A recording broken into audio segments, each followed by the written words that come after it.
Hello friends, इस video में हम लोग सीखने जा रहे हैं आपके पेज नंबर 3 पर जो कॉन्सेप्ट है जिसका नाम है केपलर्स लॉज। स्टूडेंट्स, क्या है केपलर्स लॉज? 3 लॉज है, आपको डिटेल में हर एक चीज एक्सप्लेन की जाएगी। Friends, in the world of astronomy many astronomers studied the positions and motions of the planets. Planets के मोशंस और पोजीशंस स्टडी किए गए, जिनको कहा जाता है प्लैनेटरी मोशंस। प्लैनेटरी मोशंस का मतलब है the motion of planets around the sun, और उनका अच्छा खासा स्टडी किया गया, उसका डेटा अच्छा खासा साइंटिस्ट लोगों ने सबके लिए अवेलेबल कराया। केपलर भाई साहब ने इस प्लैनेटरी मोशन से रिलेटेड पूरे डेटा का और भी अच्छे से पढ़ाई किया और उन्होंने खुद से लॉज बनाए जिसका नाम है Kepler's laws related to planetary motions, या प्लैनेटरी मोशन से रिलेटेड जो लॉज है केपलर द्वारा उन्होंने कहे थे, तो इसीलिए उसको कहा गया है Kepler's laws of planetary motion. Planetary motion means motions of the planet round the sun. ठीक, बहुत अच्छे से स्टडी किए गए थे। फ्रेंड्स, तीनों लॉज जो केपलर भाई साहब ने कहे हैं, इनको सीखने के पहले आपको एलिप्स क्या है और सर्कल क्या है, ये दो चीजों को अच्छे से समझना होगा, और उसके बाद हम लोग केपलर लॉज अच्छे से पढ़ेंगे। ठीक है फ्रेंड्स, अब मुझे कहिए अप्रोक्सीमेटली ये है, क्या है ये? सर्कल। ठीक, सर्कल है, और ये सर्कल का सेंटर है जो कि यूनिक है। Every circle have only one centre. ठीक, इस पॉइंट की खासियत क्या है भाई लोग? सेंटर क्यों कहा जाता है? क्योंकि ये एक ऐसा खास पॉइंट है जहां से आप सर्कल पे कोई भी डिस्टेंस ले लो, वो सेम आएगा। अगर ये है 5 सेंटीमीटर सपोज, तो ये हर एक डिस्टेंस यहां से सर्कल पे आप कोई भी डिस्टेंस ले लीजिए, हर डिस्टेंस कितना आएगा फ्रेंड्स? 5 सेंटीमीटर ही होगा, 5 सेंटीमीटर ही होगा। और इस यूनिक पॉइंट को क्या कहा गया है? सेंटर ऑफ द सर्कल कहा गया है फ्रेंड्स। ठीक, हम लोग सर्कल की बात कर रहे थे, अब हम लोग बात करेंगे इलिप्स का। इलिप्स क्या है? इलिप्टिकल शेप या इलिप्स। ठीक,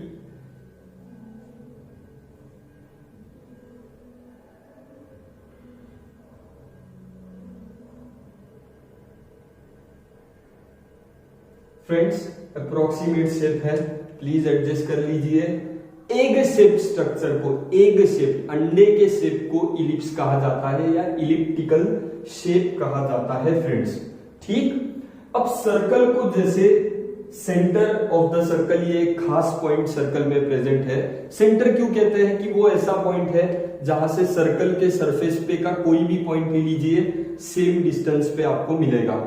फ्रेंड्स, इलिप्स की क्या खास बात है?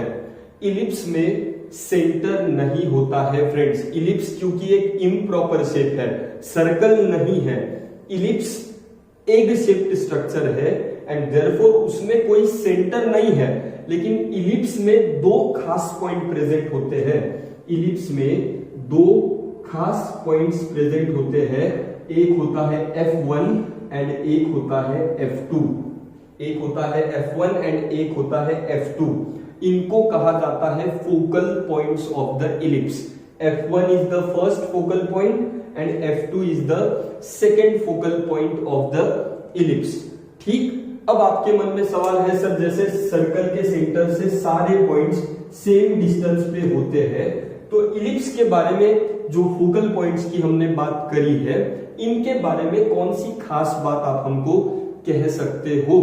तो फ्रेंड्स, प्लीज इलिप्स को समझना जरूरी है।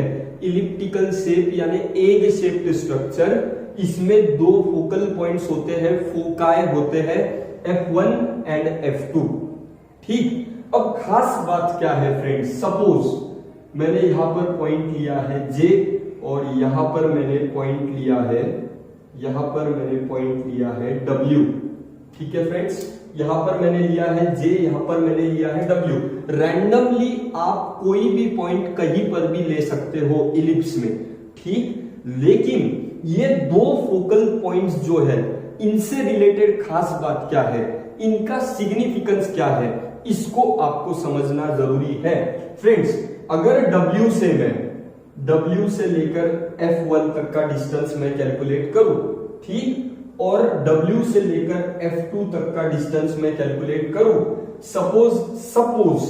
सपोज ये है 5 और ये है 11, ठीक है फ्रेंड्स, 5 और 11, WF1 और WF2 मैं लिख लेता हूं, WF1 एंड WF2। WF1 यानी ये सेगमेंट और WF2 यानी W से दूसरे फोकल पॉइंट पर, दोनों सेगमेंट्स ले लिए। अब हम लोग J से लेकर देखते हैं, JF1 J से लेकर F1 तक स्केल नहीं है फ्रेंड्स, प्लीज समझ लीजिए, और J से लेकर F2 तक, ठीक, यहां पर मैंने लिखा है JF1 और JF2, ठीक है फ्रेंड्स। अब WF1 और WF2 का अगर आप सम करोगे, WF1 यानी ये पहला पॉइंट है, सपोज W से आप F1 तक डिस्टेंस लीजिए और W से F2 तक लीजिए, उसका सम करिए तो वो सम उतना ही होगा जितना JF1 और JF2 का है। मान लीजिए फ्रेंड्स ये है 5 और ये है 11, तो 5 प्लस 11 यानी ये वाला सम कितना आया 16, तो JF1 में भी होगा 10, JF1 में भी हो सकता है 10 सपोज, एंड JF2 होगा 6। एट द एंड इन दोनों का टोटल भी कितना आने वाला है 16, जितना इन दोनों का है। सपोज फ्रेंड्स मैंने एक और पॉइंट लिया M, ठीक, M एक पॉइंट लिया, ठीक, अगर मैं M से लेकर F1 तक का डिस्टेंस लूं, M से लेकर F1 तक का प्लस M से लेकर F2 तक का, MF1 एंड MF2, फ्रेंड्स इन दोनों का भी अगर आप सम लोगे तो that will also be equal to 16 only. कहने का तात्पर्य क्या है, आई होप अब आपको समझ में आया होगा कि फोकल पॉइंट्स का खासियत क्या है। दो फोकल पॉइंट्स जो इलिप्स के प्रेजेंट होते हैं, वहां पर आप इलिप्स पे कोई भी पॉइंट ले लो, इलिप्स पे आप कितने भी पॉइंट्स लो, अगर उनको आप उन पॉइंट्स को आप, अब सपोज मैंने W को F1 से जोड़ा, डिस्टेंस कैलकुलेट कर लिया, W को F2 से जोड़ा, डिस्टेंस कैलकुलेट कर लिया, WF1 प्लस WF2 मैंने कर लिया, उसकी जितनी वैल्यू आएगी उतना ही कोई भी पॉइंट दूसरा अगर आप इलिप्स पे लो और वहां से F1 तक और वहां से F2 तक का एडिशन अगर आप करो तो वो डिस्टेंस भी उतना ही होगा। अब MF1 और MF2 ये जितना डिस्टेंस है उतना ही है WF1 और WF2 उतना ही है JF1 और JF2। आई होप आपको समझ में आया हो।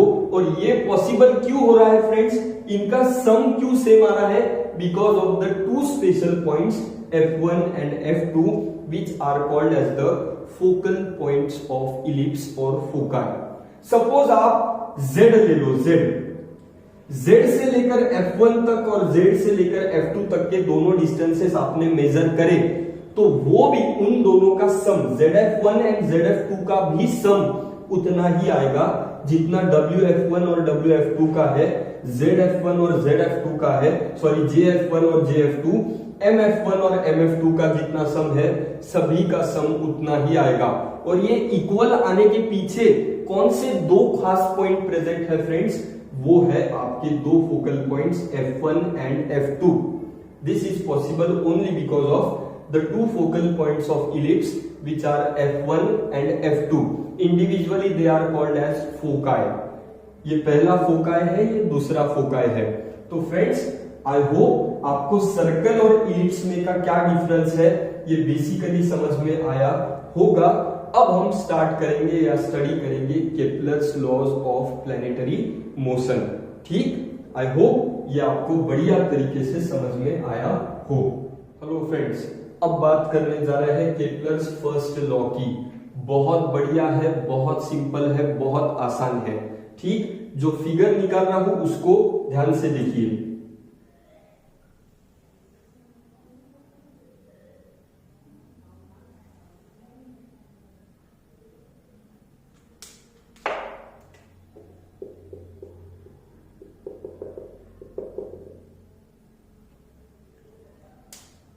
इस फिगर को अगर आप ध्यान से देखते हो फ्रेंड्स तो आपको पता चलेगा, पहले तो देखिए ये क्या है, एक इलिप्स है और ये स्पेसिफिकली क्या है, एक फोकल पॉइंट है या फोकाई है। ठीक, तो केपलर भाई साहब ने फर्स्ट लॉ में क्या कहा है फ्रेंड्स, स्टेटमेंट लिखकर बता रहा हूं, समझा रहा हूं, प्लीज ध्यान से देखिए। ये एक ऑर्बिट है, प्लैनेट का ऑर्बिट है, the orbit of a planet, the orbit of a planet is an ellipse. I hope आप देख रहे हो फ्रेंड्स, ये एक इलिप्टिकल शेप है। द ऑर्बिट, यहां इस ऑर्बिट में ही प्लैनेट्स रिवॉल्व करते हैं। The orbit of a planet is an ellipse which sun at, which sun कहां प्रेजेंट है, फोकाई पर। The orbit of a planet is an ellipse which sun at one of the foci, which sun at one of the foci. यानी Kepler भाई साहब को क्या कहना है, planets revolve around the sun in an elliptical orbit and sun is present at one of the foci। Ellipse को तो centre नहीं होता है, सन हमेशा कहां प्रेजेंट होना चाहिए, एक फोकाई पर। और जो प्लैनेट्स है वो कौन से ऑर्बिट में रिवॉल्व कर रहे हैं, इलिप्टिकल ऑर्बिट। स्टेटमेंट है, केपलर्स फर्स्ट लॉ का स्टेटमेंट है, the orbit of a planet, the orbit of a planet is an ellipse, is an ellipse which sun at one of the foci. बढ़िया तरीके से हम सीखे हैं। आई होप आपको केपलर्स फर्स्ट लॉ समझा है। केपलर भाई साहब का कहना है कि जिस ऑर्बिट में प्लैनेट्स रिवॉल्व करते हैं वो इलिप्स है और उस इलिप्टिकल ऑर्बिट के फोकाई पर कौन प्रेजेंट है, सन प्रेजेंट है। दिस इज हाउ, यहां पर हम लोग केपलर का फर्स्ट लॉ कंप्लीट करते हैं। अब हम सीखने जा रहे हैं केपलर्स सेकेंड लॉ फ्रेंड्स। अब हम सीखने जा रहे हैं केपलर भाई साहब का, केपलर भाई साहब का सेकेंड लॉ फ्रेंड्स। पहला लॉ तो हमने सीख लिया कि every planet revolves around the sun in an ellipse with sun at one of the foci. The planet revolves around the sun in an ellipse with sun at one of the foci. तो friends सबसे पहले तो मैं ellipse निकालता हूं, ठीक, approximate है, please adjust कर लीजिए। और हमको पता है sun is present at one of the foci. ठीक, सपोज मैं अर्थ की बात कर रहा हूं। आज मैंने जब अर्थ को देखा तो वो कुछ यहां पे था, ए पोजीशन पे। ठीक है फ्रेंड्स, 10 दिनों बाद, मान लीजिए मैंने टाइम इंटरवल कंसीडर कर रहा हूं, कितने दिन, 10 दिन। 10 दिन बाद अर्थ थोड़ा आगे आ गया और अब वो है बी पोजीशन पे, 10 दिन बाद। ठीक है फ्रेंड्स, तो अर्थ ने इन 10 दिनों में जो एरिया स्वीप किया, मैंने प्लैनेट को, मैंने सन को और प्लैनेट को एक लाइन से जोड़ दिया। प्लैनेट है अर्थ, पहले वो ए पे था, 10 दिनों बाद वो बी पर पहुंच गया और इस 10 दिन के समय में उसने जो एरिया स्वीप किया, उसने जो एरिया स्वीप किया वो है एरिया BSA। ठीक, कौन सा एरिया है, BSA। कितने टाइम इंटरवल में, 10 दिन। ए से लेकर बी को पहुंचने मान लीजिए कितने दिन लग रहे हैं, 10 दिन फ्रेंड्स। एंड उसने इन 10 दिनों में जो एरिया स्वीप किया वो है BSA। ठीक, अचानक कुछ दिनों बाद आपने जब देखा तो हमारी अर्थ सी पोजीशन पर पहुंच चुकी थी। ठीक, और जब वो सी पोजीशन पे पहुंची, अचानक जब आपने देखा उस पोजीशन को आपने नाम दिया अर्थ के सी। और वहां से फिर से आपने जब काउंट किया 10 दिनों बाद, तो अर्थ जिस पोजीशन पे 10, ए से लेकर बी तक पहुंचने 10 दिन और सी से लेकर डी तक पहुंचने का भी समय मान लीजिए कितना था, 10 दिन। ठीक, 10 दिन। और इन 10 दिनों में ये आपका सन है। ठीक, इन 10 दिनों में जो एरिया अर्थ ने स्वीप किया वो क्या था, CSD था। क्या था, CSD मान लीजिए। ठीक, पहले ए से लेकर बी तक टाइम कितना लगा, 10 दिन, 10 दिन का टाइम था और जो एरिया स्वीप किया वो था BSA। ठीक है फ्रेंड्स, अब जब हमारा अर्थ सी पोजीशन पे चले गया कुछ दिनों बाद, और सी से लेकर डी तक पहुंचने का भी समय कितना था, टाइम पीरियड कितना था, 10 दिन। ठीक, अब उसने जो एरिया स्वीप किया है वो कौन सा है, DSC या CSD, ये वाला एरिया फ्रेंड्स। ठीक, ये वाला एरिया। ठीक है फ्रेंड्स, अब हमारे इसको देखकर मैं आपको समझाने जा रहा हूं कि केपलर भाई साहब का सेकंड लॉ क्या है फ्रेंड्स। स्टेटमेंट केपलर भाई साहब कहते हैं कि the line joining the sun and the planet, the line joining the sun and the planet sweeps equal areas in equal intervals of time, in equal intervals of time। Friends, A से लेकर B तक का time interval क्या था, 10 days. Suppose C से लेकर D तक का क्या था, 10 डेज, यानी इक्वल टाइम इंटरवल है। तो इक्वल टाइम इंटरवल में जो एरिया प्लेनेट ने स्वीप किया है वो भी इक्वल होना चाहिए। तो देयरफॉर मैं यहां पर अगर इस केस की बात करें तो मैं कहूंगा area of ASB is equal to area of CSD, क्योंकि ये दोनों भी एरियाज जो स्वीप किए गए हैं ये इक्वल टाइम इंटरवल्स में स्वीप किए गए हैं, और इक्वल टाइम इंटरवल में जो एरियाज स्वीप किए जाते हैं वो भी इक्वल होते हैं केपलर्स सेकंड लॉ के मुताबिक। The line joining the planet and the sun sweeps equal areas in equal intervals of time, and this was our Kepler's second law friends। बहुत सिंपल है, आई होप आपको बढ़िया तरीके से समझ में आया हो। अब सपोज हमारा प्लेनेट यहां पर है फ्रेंड्स, E पोजीशन पे, ठीक, और उसके बाद वो गया F पोजीशन पे। अब E से लेकर F तक पहुंचने अगर उसने फिर 10 दिन का समय अगर हम यहां कंसीडर करते हैं तो ये जो एरिया होगा ESF ये भी इक्वल होगा CSD को, ये भी इक्वल होगा BSA को, because this area have been swept in equal interval 10 दिन। अगर 50 दिन में ये एरिया स्वीप किया गया है, ये वाला एरिया भी 50 दिन में और ये भी 50 वाले दिन में स्वीप किया गया है, तो अगर टाइम इंटरवल इक्वल है तो उस टाइम इंटरवल में जो एरिया स्वीप होता है वो भी इक्वल होना चाहिए। The line joining the sun and the planet sweeps equal area in equal intervals of time friends. और ये था हमारा केपलर्स सेकंड लॉ। अब बात करेंगे केपलर्स थर्ड लॉ की फ्रेंड्स। ठीक, हेलो फ्रेंड्स, अब बात करेंगे केपलर्स थर्ड लॉ की। बहुत इंटरेस्टिंग है। सबसे पहले तो मैं एक इलिप्स निकालना चाहूंगा, ध्यान से देखिए, ये है एक इलिप्स। ठीक है फ्रेंड्स, अप्रोक्सीमेट है बट आप समझदार हो। ठीक, sun is present at one of the foci, sun is present at one of the foci. हमको पता है कि कोई भी planet including earth revolves around the sun in an elliptical orbit. मान लीजिए मेरा अर्थ अभी इस पोजीशन पे है और कुछ महीनों बाद वो इस पोजीशन पे आया। ठीक, सन तो फोकाई पे है।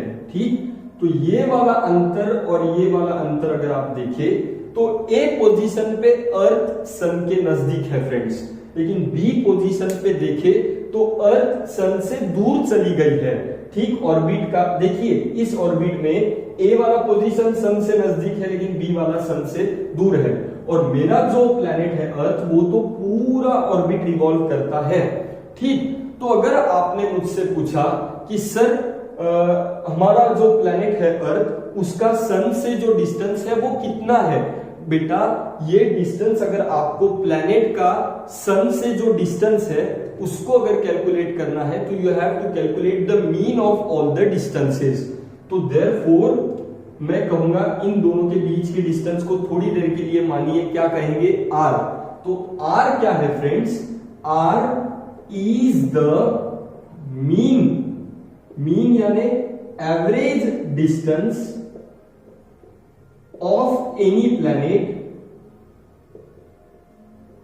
From the sun. तो क्योंकि सी फ्रेंड्स, अगर हम लोग सर्कुलर मोशन में रहते या सर्कल में रिवॉल्व करते तो सन अगर सेंटर में प्रेजेंट होता तो हमको मीन लेने का कोई जरूरत नहीं, क्योंकि सेंटर से सर्कल के सेंटर से हर डिस्टेंस सेम होता है। लेकिन क्योंकि ये इलिप्स है and sun is present at one of the foci, so it becomes difficult to calculate the distance of planet from the sun. So how is it calculated? So I can say r is the mean, that is average distance of any planet from the sun.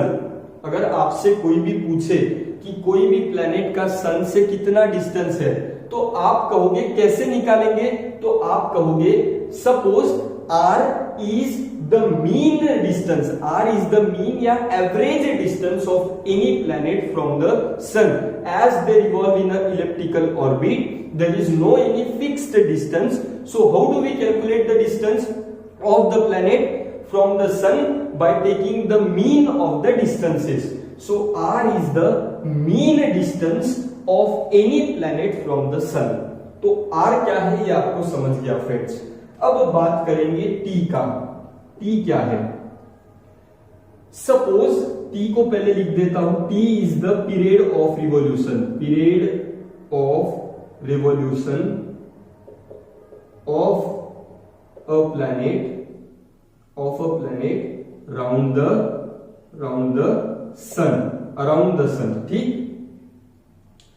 अब suppose अगर आप मुझे पूछते हो sir अर्थ को सन के around एक पूरा चक्कर काटने कितना समय लगता है, तो मैं कहूंगा बेटा 365 डेज लगते हैं।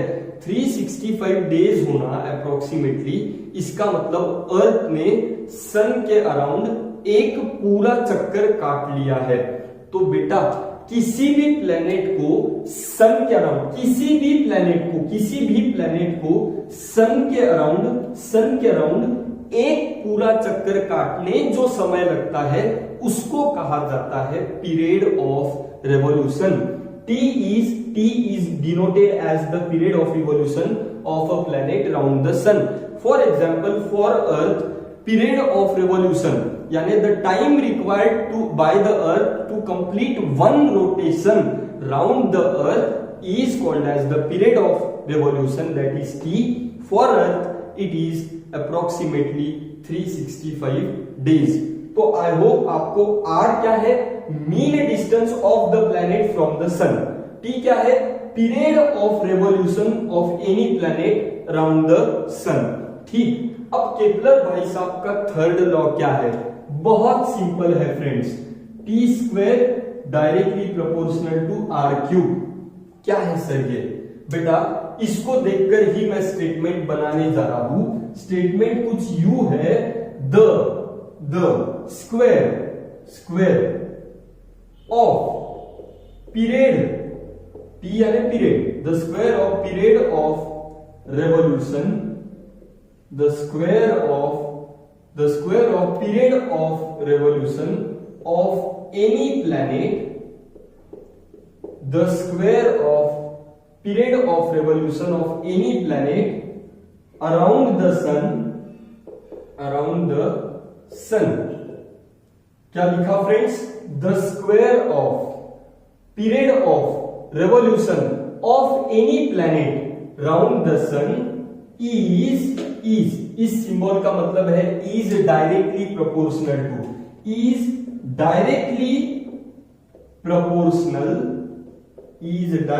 Proportional to the cube of r यानी mean distance of any planet, to the cube of mean distance of planet from the sun. क्या है फ्रेंड्स?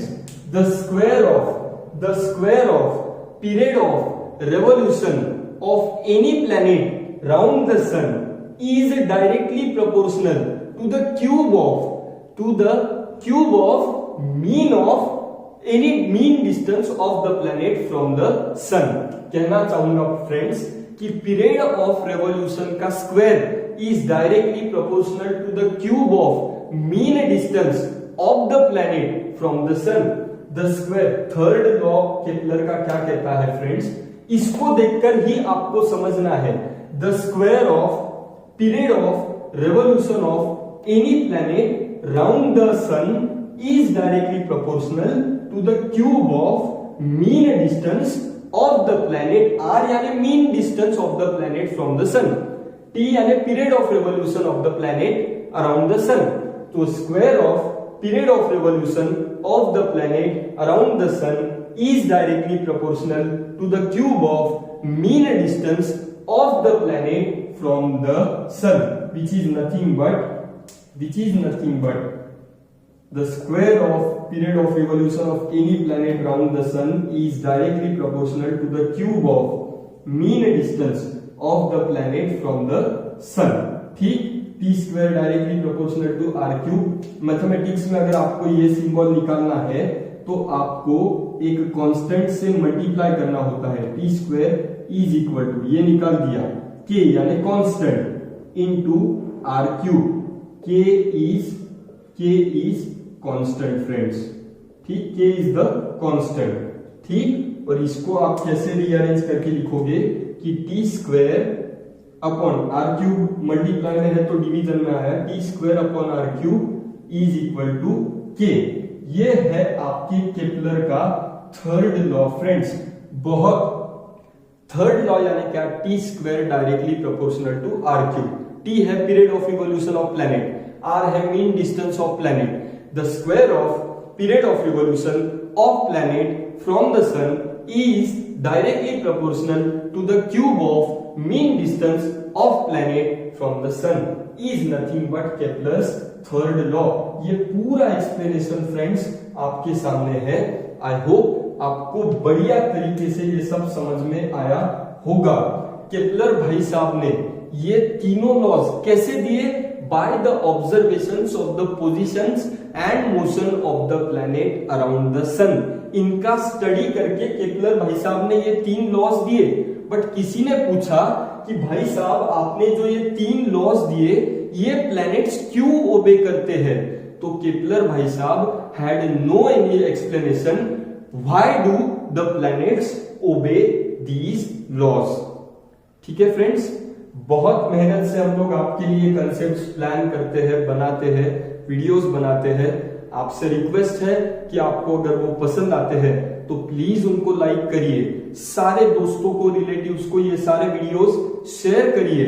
हमारे चैनल पे बहुत सारे वीडियोस अवेलेबल है, सारे वीडियोस आप ध्यान से देखें और चैनल को सब्सक्राइब करें, बहुत सारा प्यार दें. अगर आपको पसंद आता है तो प्लीज लाइक एंड कमेंट जरूर करें फ्रेंड्स, शेयर भी करें. ठीक, थैंक यू सो मच.